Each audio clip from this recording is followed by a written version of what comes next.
Salam berjumpa kembali teman-teman sekalian, sahabat-sahabat, saudara-saudariku yang terkasih. Mari kita kembali lagi pada kesempatan ini bersama-sama mendengar dan merenungkan sabda Tuhan yang kita ambil dari Injil Matius bab 4 ayat 18 sampai 22. Yesus memanggil murid-murid yang pertama. Dan ketika Yesus sedang berjalan menyusur Danau Galilea, ia melihat dua orang bersaudara, yaitu Simon yang disebut Petrus dan Andreas saudaranya. Mereka sedang menebarkan jala di danau sebab mereka penjala ikan. Yesus berkata kepada mereka, "Mari, ikutlah aku, dan kamu akan kujadikan penjala manusia." Lalu mereka pun segera meninggalkan jalannya dan mengikuti dia. Dan setelah Yesus pergi dari sana, dilihatnya pula dua orang bersaudara, yaitu Yakobus anak Zebedeus dan Yohanes saudaranya, bersama ayah mereka Zebedeus sedang membereskan jala di dalam perahu. Yesus memanggil mereka, dan mereka segera meninggalkan perahu serta ayahnya, lalu mengikuti dia. Demikianlah Injil Tuhan, terpujilah Kristus.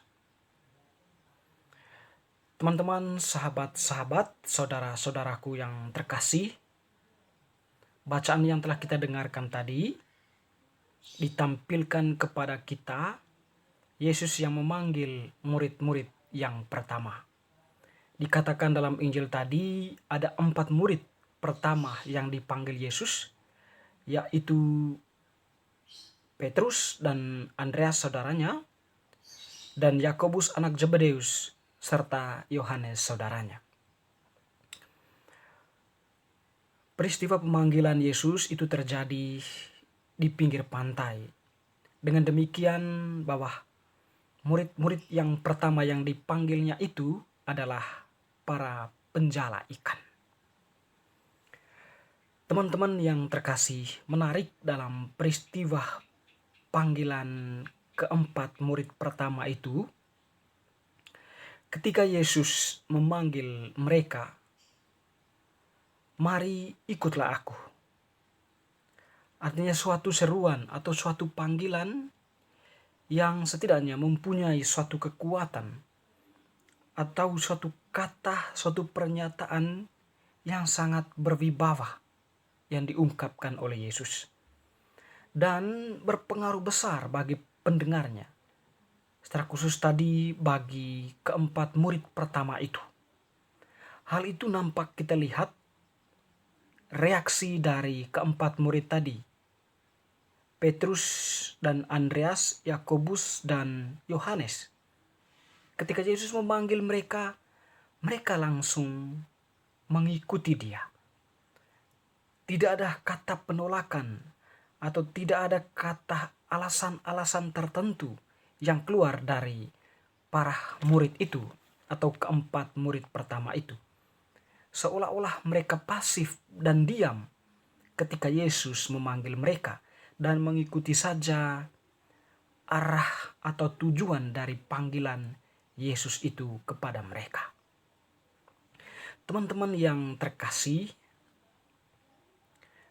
panggilan Yesus tentu bukan sebuah panggilan seseorang yang memanggil sahabatnya atau yang memanggil saudaranya, memanggil adik atau kakaknya. Tetapi panggilan Yesus lebih merupakan sebuah panggilan suci atau panggilan mulia. Sebab panggilan itu mempunyai suatu konsekuensi lanjut, di mana nantinya orang yang dipanggil itu mempunyai tugas dan tanggung jawab yang besar. Demikian pun keempat murid itu. Dikatakan tadi di dalam Injil, Yesus mengatakan bahwa kamu akan kujadikan penjala manusia. Artinya konsekuensi dari panggilan murid yang pertama tadi akhirnya nanti mereka akan ditugaskan untuk menjadi penjala manusia. Dan seolah-olah dalam peristiwa panggilan itu nampaknya bahwa Yesus mengubah atau membalikkan profesi dari keempat murid pertama itu dari sebagai profesi penjala ikan atau nelayan kepada profesi yang lebih tinggi dan mulia, yaitu menjadi penjala manusia. Tentu ini merupakan suatu fenomena baru dari sisi profesi para rasul, atau merupakan suatu situasi baru bagi para rasul, di mana nantinya mereka tidak lagi sebagai orang yang bekerja sebagai penjala ikan, tetapi mereka bekerja bagi Allah sebagai penjala manusia.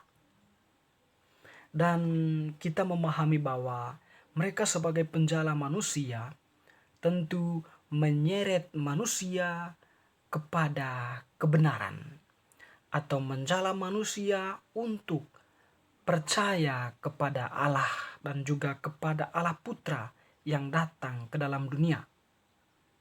Sehingga manusia yang tertangkap oleh jala mereka mempunyai suatu tujuan utama atau mempunyai suatu tujuan yang jelas dari perjalanan hidup mereka di dunia ini, yaitu menuju kehidupan baru yang disediakan oleh Allah dan telah ditampilkan atau telah disampaikan oleh Yesus sendiri kepada para pendengarnya pada waktu itu. Teman-teman yang terkasih, dengan demikian sikap pasif para murid tadi ketika dipanggil terimplisit sebuah usaha atau terimplisit sebuah kesadaran dari para murid bahwa mereka dipanggil bukan sebuah panggilan biasa dari sesamanya, tetapi ini merupakan sebuah panggilan dari Tuhan sendiri yang mempunyai suatu kewibawaan dari kata-katanya, tindakan-tindakannya, serta mujizat-mujizat yang dilakukannya. Mungkin pengalaman Tuhan ini yang didengar maupun dilihat langsung oleh keempat murid pertama itu menjadi kekuatan bagi mereka sehingga kesadaran itu muncul.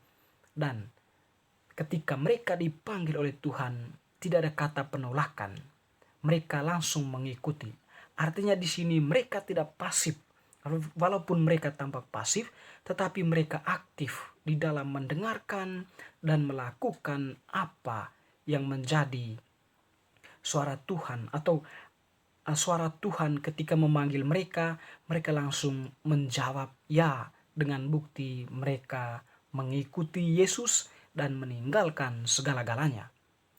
Kalau kita tadi mendengar bahwa Petrus dan Yohanes meninggalkan jala mereka, sedangkan Zebedeus dan Yohanes saudaranya meninggalkan ayah dan jala mereka. Walaupun itu bagi mereka sesuatu yang penting, tetapi mereka tinggalkan lalu mengikuti Tuhan. Teman-teman yang terkasih, peristiwa panggilan Tuhan ini juga terjadi bagi diri kita sendiri, ya, di mana Tuhan memanggil kita semua. Dan secara khusus bahwa di dalam sakramen pembaptisan yang telah kita terima, itu merupakan pintu masuk dari panggilan kita untuk mengikuti Yesus.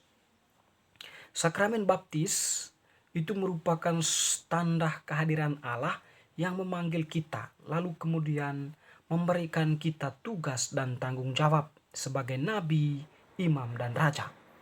Kalau para murid pertama tadi, Yesus menjadikan mereka sebagai penjala manusia, sedangkan kita mungkin tugas kita sebagai imam, nabi, dan raja untuk diri kita sendiri dulu, menjala diri sendiri, lalu kemudian kita keluar dari diri sendiri melakukan suatu tugas yang lebih besar, yaitu menjala keluarga kita, lalu kemudian meluas menjala setiap orang yang kita kenal di lingkungan kerja, di tengah masyarakat, maupun dimanapun kita berada.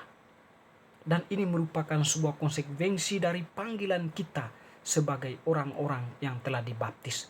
kita mempunyai tugas dan tanggung jawab mewartakan kebenaran sebagai nabi, menguduskan sebagai imam, dan mempunyai suatu kekuasaan atas diri sendiri sebagai raja, dan juga mempunyai suatu kekuasaan sebagai raja menyebarkan kebenaran kepada siapapun yang kita jumpai, atau kita sebagai raja mempunyai kekuasaan melakukan kebenaran itu dalam kehidupan nyata kita. Teman-teman yang terkasih, semoga bacaan hari ini Tuhan memanggil murid-muridnya yang pertama juga menjadi kesadaran kita sebagai orang yang dibaptis bahwa panggilan Tuhan itu mulia. Panggilan Tuhan itu mempunyai suatu tujuan tertentu, yaitu kita dijadikan sebagai duta kebenaran dan sekaligus sebagai pelaku kebenaran. Semoga bacaan hari ini semakin meneguhkan iman kita dalam menjawab dan melakukan panggilan Tuhan atas diri kita masing-masing. Semoga.